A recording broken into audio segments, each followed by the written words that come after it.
అదే RTV app వార్తల్ని క్షణాల్లో చదివే అవకాశం ఉంటుంది. ఒక న్యూస్ పేపర్, ఒక టెలివిజన్ ఛానల్ మీ చేతుల్లో ఎప్పుడూ ఉంటాయి. ఈరోజు దేశవ్యాప్తంగా సార్వత్రిక సమ్మె గ్రామీణ భారత్ బంద్ కొనసాగుతూ ఉంది.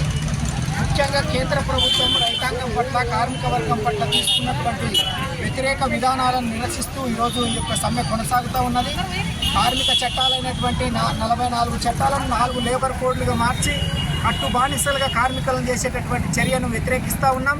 అదేవిధంగా రైతులకు సంబంధించినటువంటి భూములను మొత్తం కూడా కార్పొరేట్లకు అప్పజెప్పి అదే భూములలో రైతులను కూలీలుగా మార్చేటటువంటి చట్టాలు ఏవైతే ఉన్నాయో వాటిని కూడా మేము తీవ్రంగా వ్యతిరేకిస్తూ, ఖండిస్తూ ఆ చట్టాలు, కార్మిక చట్టాలను రెండింటిని కూడా రద్దు చేసి పాత చట్టాలను కొనసాగించాల్సిందిగా మేము కోరుతూ ఉన్నాం.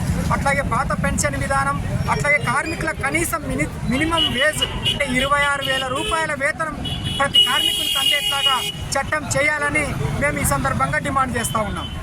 కార్మిక సంఘాలు, రైతు సంఘాల ఆధ్వర్యంలో గ్రామీణ భారత్ బంద్, అట్లాగే కార్మిక సమ్మె, సార్వత్రిక సమ్మె జరుగుతూ ఉంది.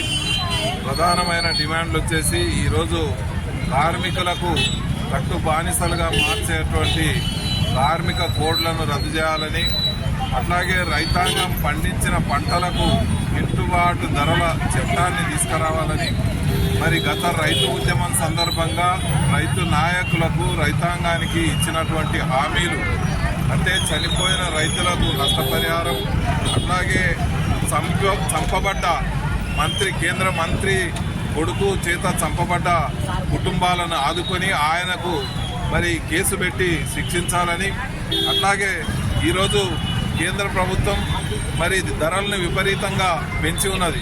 మొత్తం ప్రజానికానికంతా భారమై ఉన్న పరిస్థితి ఉంది. కాబట్టి ఈ ధరల్ని తగ్గించాలనంటే పెట్రోల్, డీజిల్ ధరల్ని కూడా తగ్గించాల్సిన అవసరం ఉంది.